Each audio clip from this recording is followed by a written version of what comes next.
You're listening to the Homeownership podcast by Movementum Realty, real estate talk for buying, selling, and owning property.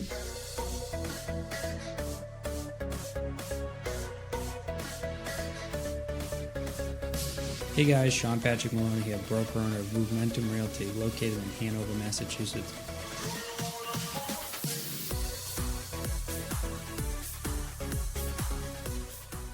Welcome to episode 30, Down Payment Saving Hacks. I'm your host, Sean Patrick Maloney. Thanks for joining me this week. This marks episode number 30 of our podcast. I really appreciate everybody that's been listening, and I look forward to many more to come. This week I'm going to talk to you about down payment saving hacks.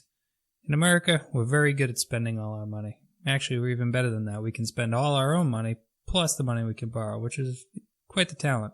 We're always able to spend every single cent that we get and figure out somehow how to make ends meet or continue to grow our debt. So I'm going to talk to you today about some ways to save up for a down payment. The great part again is in America, you can borrow. So you only need 3.5% down to buy a home. So should be pretty easy to get to that. So let's talk about what is 3.5% down, which on $300,000 is only $10,500. So it's actually really not that much money to save up to. And I've created two different ways, one for a single person as well as the other one for a family of four who I've increased their budget up over $500,000 for the purchase price. But let's talk about it. So first you want to work on is reducing your high interest debt. It's important to remember, pay off the most expensive debt first. Common mistake made is people go to pay off their highest debt, not their highest interest debt. So they look at the credit card balance with $10,000 and they pay that one over the one with $5,000, even though the one with $5,000 is at something like 20%. So let's talk about this. At $7,000 on a credit card, 20% interest, that's $107 a month that goes out just in interest payments alone. If you multiply that by 12, that equals $1,284 a year going to just service the interest on $7,000. If you think about that, that's a lot of money to be given away. Right there alone, that's $1,284 in savings. Next is to learn to actually use the credit and use it for what it's for. One of the advantages of American credit is we have cash back programs, some of them as high as 1.5%, which means if you spend $10,000 on that credit card, you get $150 free dollars. Well, let's talk about why they're free. They're free if you pay them at the end of the month. The most common mistaken issue is to think I'm making 1.5% and then not to pay the entire balance at the end of the month. If you don't pay the entire balance at the end of the month, you have not made any money. You've actually lost money. So when you really learn to leverage your money, you realize credit can be your friend. It's borrowed money. It allows you to leverage and allows you to buy more and do better things with your money during that time.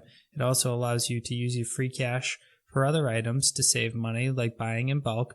But do remember, you need to pay it on time to make it make sense. When you learn to pay it on time and you don't carry credit card debt, not only are you not paying 20%, but you're positive 1.5%. So again, that's $150, and that's only on spending $10,000 a year. What I'm saying you should be buying on that would be gas, groceries, all the things you need to buy.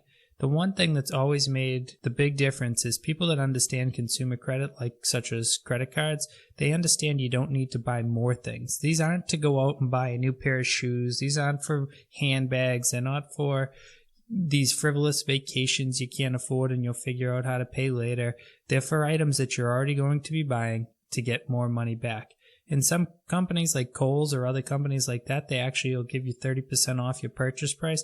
So by using these cashback cards and these different store cards appropriately and paying them at the end of the month, you are winning. Whereas if you don't pay them at the end of the month, you're losing. The other thing you can look into is some banks have cards or debit cards, savings accounts, credit accounts that give you money back for making a minimum number of transactions. When you learn to leverage off the money you already have and learn to use these programs to your full advantage, you end up making quite a bit of money on them.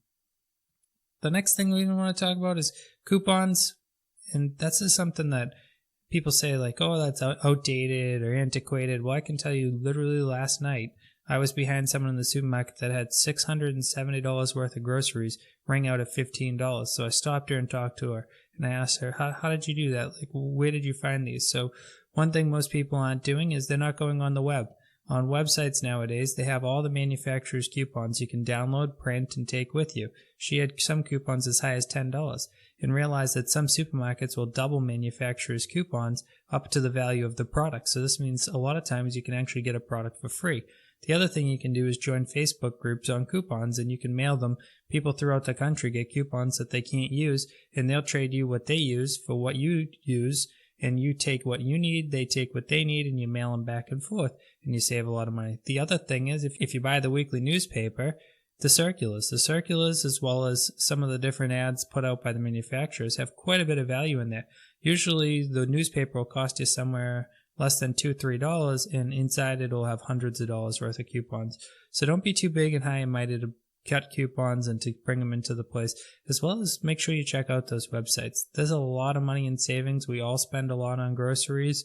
We end up usually spending about 6% of our annual budget on them, so don't be afraid to learn ways to save there. One of the funny ones for me that I always see people wasting money on comes down to the whole keeping up with the Joneses, or the American ideal of everything has to be perfect, everyone needs a Gucci handbag, and so on and so forth. Cell phones. A lot of people are spending anywhere from $100 to $200 a month on their cell phone plan.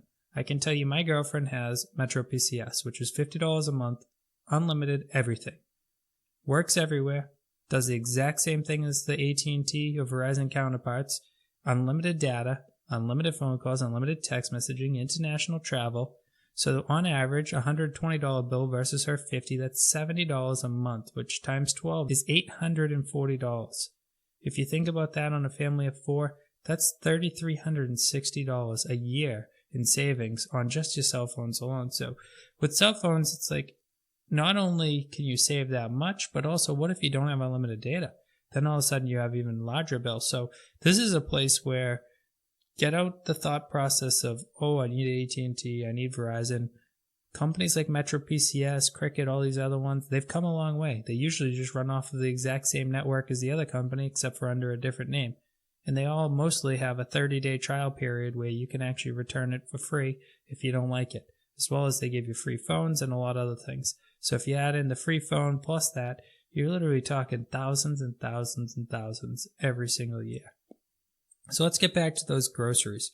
The groceries, like I said, is a place where we spend 6% of our budget, or on average $3,000 per person.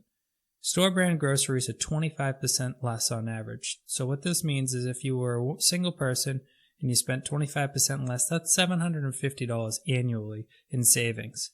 Or if you had a family of 4 at $1,000 a month worth of groceries, that means you're going to save $250 a month, which is $3,000. This is the type of money that makes big differences.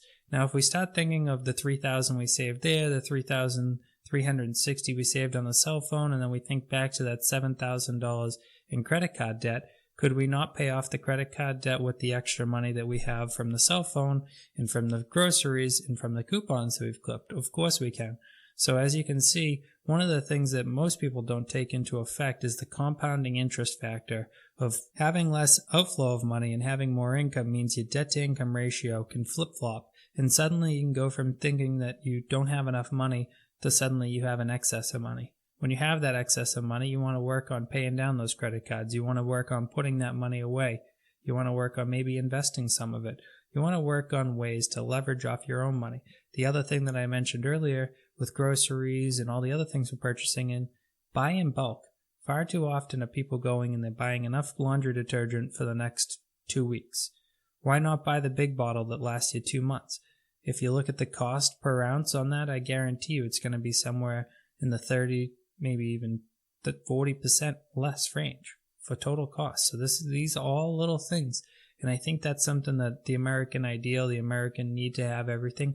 We don't think about the small things. We look at $1 as something you buy over at Wendy's, like a pack of fries or something, versus the fact that $1 is a real dollar and that every single dollar you add up, if you're looking at them and paying 20% interest, is $1.20. And as you continue to compound that, it grows and grows and grows. The next one, you're not going to like me for this one, but when you're looking to buy a home, you want to skip your vacation that year. A lot of people hate that idea, but there's nothing wrong with staycationing. You can go down the street, you can go fishing, you can go swimming, you can go out to Cape Cod if you're here in Massachusetts for a day trip. You can do a lot of things, but the average vacation's costing a single person $1,145. That's a lot of money to spend for one single piece of enjoyment when you're working on buying a home.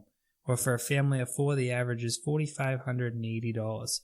When you think about putting that much money out for a single week, it's actually a pretty extreme thought.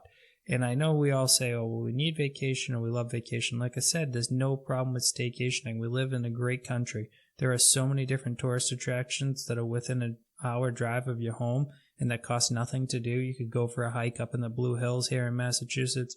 You could go down to the Miles Standish Forest. You could rent a camp tent site, and instead of it costing $45.80 for the family, you could do it for less than $1,000 for all of you.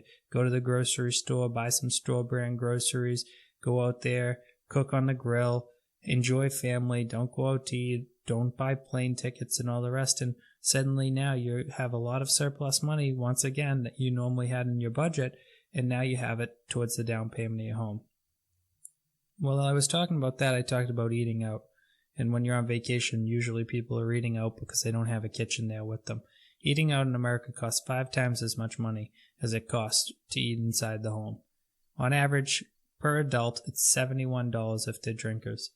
Every single time they go out, per adult, $71, which means the average cost for one couple to go out is $142.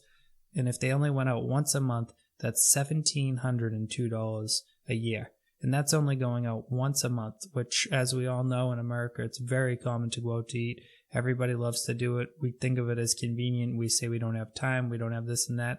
And when I was reading into this and doing all the research for this project, I realized that that cost is actually drastically higher, but they can't equate it into dollar and cents numbers, because ultimately when you go out to eat, it makes you less healthy. There's wasted time, there's wasted fuel, there's a whole bunch of other things that go in, but the biggest one are the health consequences.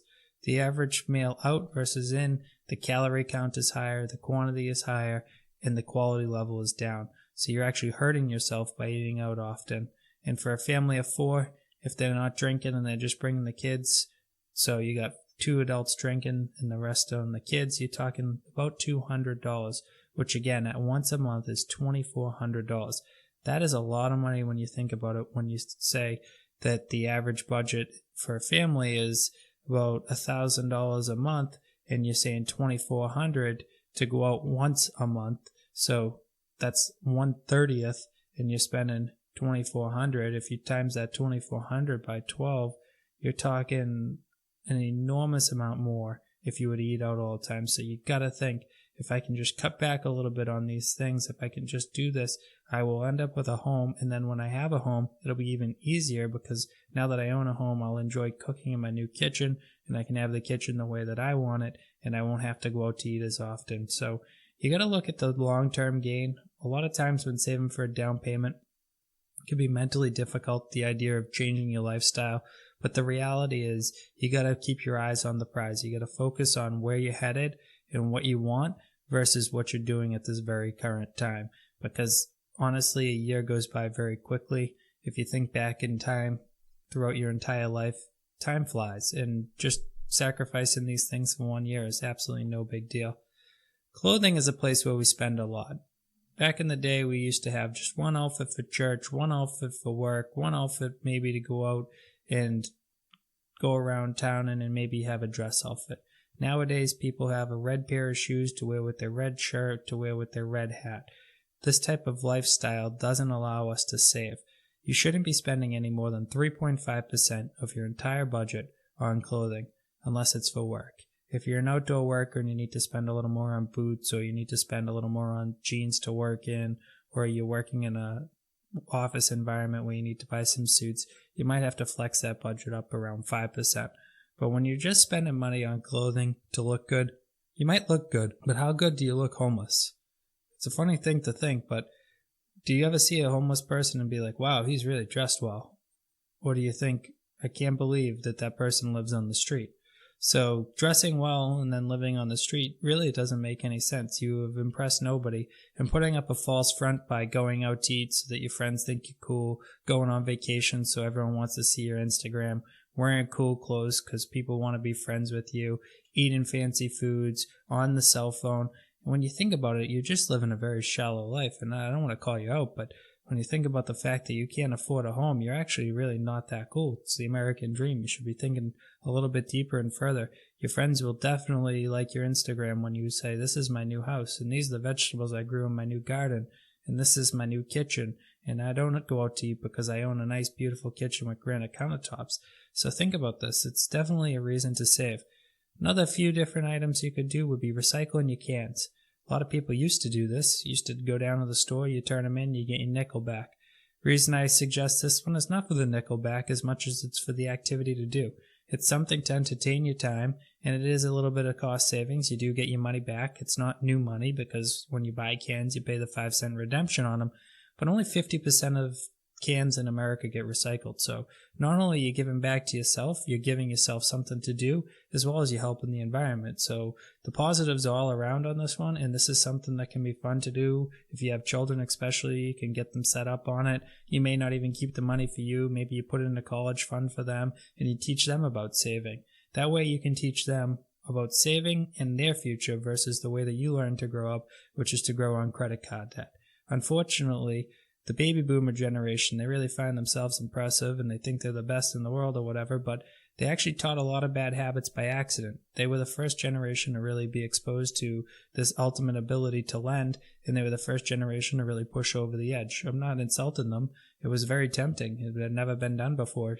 Available credit was never like it is here, and it is still not like it is here in other countries. So teaching your children the concepts of saving and that this money, maybe it's only a few dollars every week, it's going to grow, and it's going to grow to save you money so that you don't have a college loan, because college loans are one of the biggest down factors to the actual American economy nowadays. The reason people can't afford housing is a $600, $700, $800 a month school bill. And again, you recycle these cans, you teach them work, a little part-time side gig like mowing lawns or shoveling driveways and different things like that. Suddenly that $40 or $50 a month compounding over their lifetime is actually a lot of money, and it'll save them a lot of headaches and frustration in the future. Some of us also, we have too many items. We have a lot of extra stuff. One thing we don't take into effect is stuff costs money. Whenever you have things around, they cost you money, whether it's putting them in the washing machine, wiping them down, greasing them, storing them, having housing space for them, moving them, carrying them, all these things, they cost you money. So sell those unused items. And then again, take that money, maybe you have an extra baseball card, or maybe you have a fishing rod or whatever, and you sell it for $100. You turn that around and you throw it at that $7,000 in credit debt. And remember, now you send in $120 because you were paying 20% interest. So you got to think about that compounding interest. Driving less is another place you can save some money. Driving is actually very expensive. We all look at it as how much does it cost per gallon, but the reality is you're putting wear and tear on your car. You're going to need new tires, you're going to need new brakes, you're going to need a new car, you need to pay insurance, you need to pay for fuel, you need to pay for all these items, as well as if you're going to wash the car and take care of it. So always remember, driving less saves you a lot of money. Last but not least, let's talk about one more, and obviously there's a million we could go over, but the other one is to get a side job. This is one people avoid all the time. They say they're too busy all the time, but they literally work 40 hours a week. And then they get out of work and they need things to do because they're, quote, bored. And then when they're bored, they spend money. So working a side gig not only makes you money, but it saves you money in the fact that you don't have to do anything. If you get the right side job, whether it be at a clothing store you like, or a food store you like, or some other place that you're already spending money, you may even get a big discount. But say you worked 6 hours a week at $15 an hour. That's $90 extra a week, which times 52 is $4,680.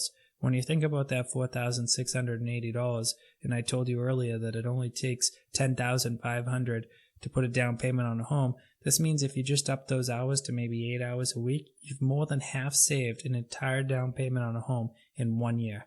That's an amazing factor. So based on these schematics I gave you today, if you just follow these, and this isn't counting the coupons, this isn't counting the saved miles, this isn't counting the different things that you can't quantify, like the clothing costs and the recycling cans and all the other selling unused items and things like that I mentioned, just doing the job, the not eating out, the no vacation, the savings on store brand foods, the cell phone, doing the cash back, and reducing the credit debt, you have a total of $10,551, which means you have $51 in your pocket and $10,500 to put down on a home in only 1 year. Or for a family of 4, you have $19,150 $424 for that same thing, which means you have more than enough money to buy a $500,000 home at 3.5% down. Or if the second person also works a job, maybe it's not possible because of childcare, but if we put in that second side job, we now have $24,108. So as you can see by this very easy and simple plan to follow, you are ready to buy a home within a year or less. And if you did this for a few years, you're ready to buy a home with a higher down payment than you could possibly have ever imagined. Or you're just set up to live a better life. Remember, buy things because you needed them yesterday, not because you need them tomorrow. Don't worry about what other people are doing, and always, always, always think about compounding interest and growing your wealth. I hope these tips help you have a better life and help you save for a home. If you're ready to purchase a home, reach out to us over here at Movementum Realty and be happy to help you find the home of your dreams. Thanks for listening this week. Feel free to PM me, DM me, text me, or call me with any questions you have, and I look forward to talking to you next week.